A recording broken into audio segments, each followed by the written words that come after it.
হে welcome back. আজকে তোমাদের গ্রামের কিছু পরিবেশ দেখাতে চলেছি। এদিকে দেখতে পাচ্ছ ভুট্টা ক্ষেত রয়েছে। তো এই ভুট্টা ক্ষেত গতকালকে বৃষ্টি হওয়াতে এবং তুফান হওয়াতে অনেক ভুট্টা ক্ষেত কিন্তু এখানে নষ্ট হয়ে গেছে। তো সামনে এই দেখতে পাচ্ছ এদিকে গাড়ি নিয়ে যাচ্ছে, গাড়ি কিন্তু পাল্টি খাওয়ার মতো অবস্থা। রাস্তা দেখতে পাচ্ছ কেমন হয়ে আছে, এই যে রাস্তা এখানকার অবস্থা দেখতে পাচ্ছ কতটা খারাপ হয়ে আছে রাস্তা। তো তবুও কিন্তু এইসব এলাকা দিয়ে কিন্তু গাড়ি চলাচল করছে লোকজন, কারণ এদের কোনো অপশন নেই। সেই জন্য এই রাস্তা দিয়ে কিন্তু এরা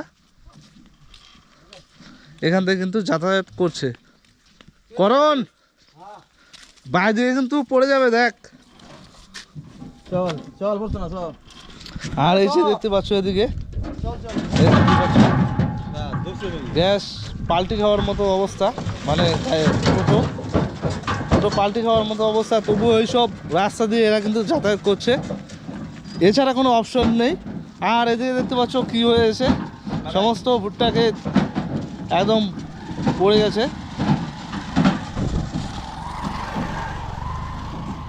এইখানকার এলাকার মানুষের খুবই কিন্তু একটা অসুবিধা। এই দেখতে পাচ্ছ কত সমস্ত গাছগুলো কিন্তু একদম নষ্ট হয়েছে, পড়ে গেছে। এই জায়গায় কিন্তু আর কিন্তু ভুট্টা কিন্তু হবে না। আর যদিও ভুট্টা হয় তবে এটা কিন্তু চালানি ভুট্টা হবে, সেটা কিন্তু না হওয়ার বরাবর। গ্রামে কিন্তু এই সমস্ত ভুট্টা ক্ষেত কিন্তু এবার নষ্ট হয়েছে। তো তোমরা যারা ইন্স্যুরেন্স করে রেখেছো জমির, তোমরা জানো যে মমতা সরকার ইন্স্যুরেন্স কিন্তু সেই ইন্স্যুরেন্সের ক্ষতিপূরণ কিন্তু দিচ্ছে। তোমরা চাইলে এগ্রিকালচার অফিসে যোগাযোগ করে এটা কিন্তু করতে পারো, তোমরা কিন্তু ক্লেম বেনিফিট কিন্তু পাবা। খুবই দুর্গম এলাকা দিয়ে বেরিয়ে চলে আসলাম। এখন আমরা যাচ্ছি সামনে বারুদুয়ারি হয়ে আমরা রায়গঞ্জ যাব। আর আমাদের ড্রাইভার সাহেবের কাছে একটু কিছু অভিজ্ঞতা শুনবো। তো এই রাস্তা কেমন? পুরা খারাপ পুরা। তো বুঝতে পারছো এই রাস্তা কিন্তু অনেকই খারাপ রয়েছে, প্রচুর, এতটা খারাপ।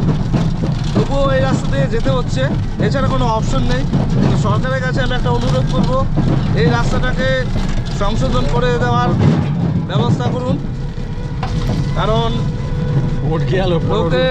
লোকের এই যে অসুবিধা, সেই অসুবিধা কিন্তু শুধু একজনের না, গোটা গ্রামবাসী, গোটা এলাকার। আর এটা তোমরা সবাই জানো যে বারুদুয়ারি এই যে রাস্তা দিয়ে কিন্তু মোটামুটি বেশিরভাগ লোক যাতায়াত করে। আর এটা গোটাতে মোটামুটি 4-5টা গ্রাম মিলে এই রাস্তাটা কিন্তু একটা রাস্তা।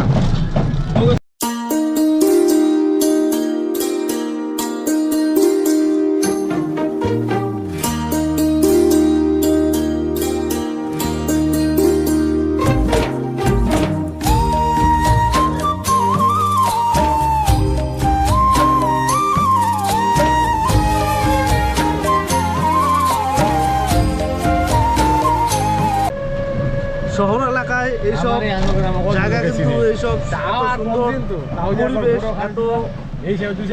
পরিবেশ কিন্তু দেখা যায় না।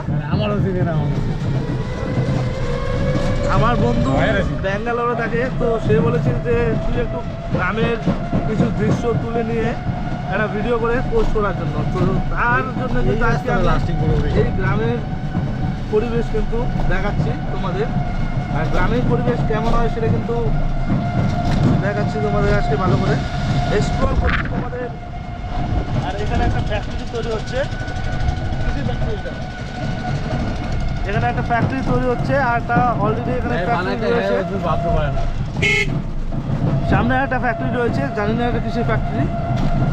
কোনো এক সময় যদি সময় পাই তাহলে আমরা সেই ফ্যাক্টরিতে গিয়ে এক্সপ্লোর করে তোমাদের দেখাবো। এই রাস্তাটা এতটা খারাপ ছিল, আজকে এই রাস্তাটা অনেক সুন্দর হয়েছে। রাস্তাটা অনেক সুন্দর দেখতে পাচ্ছ। জন্য এখন আমরা ডাইরেক্ট 4 লেনে কিন্তু উঠে যাচ্ছি। 4 লেন, এই যে শহরের যে 4 লেন রয়েছে, এইদিকে সামনে শহরই মালদা, এদিকে মালদা ডালখোলা। তো আমরা এখন চলে আসি, এটা আগে ন্যাশনাল রোড ছিল, 34 ন্যাশনাল রোড, 34 নম্বর জাতীয় সড়ক। তো এই রোডটা এখন বর্তমানে এখন কিন্তু রাজ্য সরকারের আন্ডারে কিন্তু চলে আসে। তো সামনেই কুলিক ফরেস্ট রয়েছে। তোমরা সবাই জানো যে শহরের মধ্যে থেকে একটু আগালেই কিন্তু কুলিক ফরেস্ট, যেটা এশিয়ার দ্বিতীয় বৃহত্তম কুলিক পক্ষী নিবাস।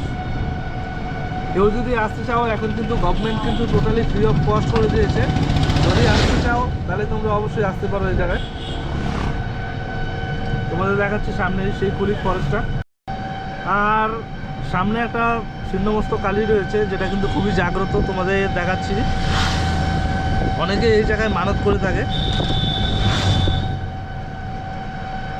এই দেখতে পাচ্ছ, এই সেই ছিন্নমস্ত কালী,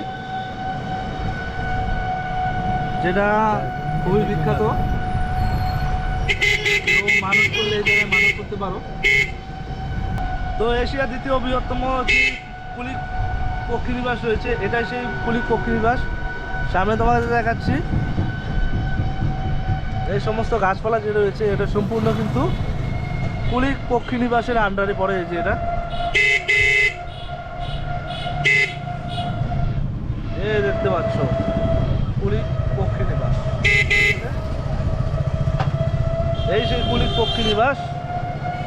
তোমরা এখন আসতে পারো। এখানে বিভিন্ন ধরনের পাখি রয়েছে, যেগুলো রেয়ার পাখি রয়েছে, সেই রেয়ার পাখিগুলো কিন্তু দেখা যায় না, এই জায়গায় তোমরা আসলে দেখতে পাবা। এখন টোটালি ফ্রি অফ কস্ট, চাইলে তোমরা দেখতে পারো। এখানে গভর্নমেন্টের এই যে কুলিক পক্ষী নিবাস রয়েছে, টোটালি ফ্রি অফ কস্ট। এখন কিন্তু গাছপালাও কিন্তু কত সুন্দর। এই সে হচ্ছে কুলিক ব্রিজ। এই কুলিক ব্রিজটা কিন্তু বিলুপ্ত প্রায়, আর কদিন পরে ধ্বংসের মুখোমুখি কিন্তু। আর এটা হচ্ছে সেই কুলিক নদী, এই সেই ঐতিহাসিক কুলিক নদী। এরকম দৃশ্য দেখা কিন্তু খুবই রেয়ার। আর এখানে একটা বট গাছ রয়েছে, এই সেই পাহাড় একদম অনেক পুরনো সেই বট গাছ। দেখলাম